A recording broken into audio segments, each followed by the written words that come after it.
Today I'm building some veggie gardens. Josho very kindly cut me this steel pipe and I've just been filling it up with dirt.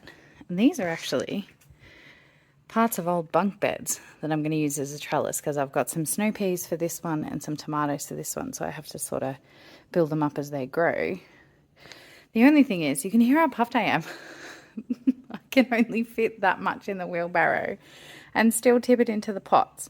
This is normally a job that I would ask Josh to help me with, but he's at work, so we're getting it done. All right, full of dirt. Now I already have snow peas, so I'm going to plant them now, but I still have to buy a tomato plant. Snow peas are in. Now we're going to give them a bit of water.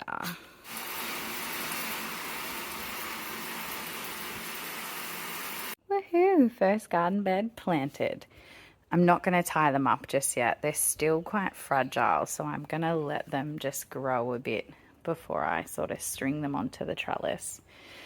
So we've got this one here I'm going to put tomatoes in. I reckon I'll put one more here and then two on the other side of the pole. We've just finished digging up and fertilizing our garden so we can get some grass in here. It's going to be great.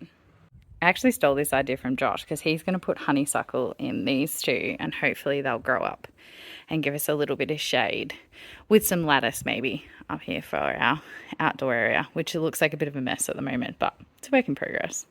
There's my veggie gardens. Yay!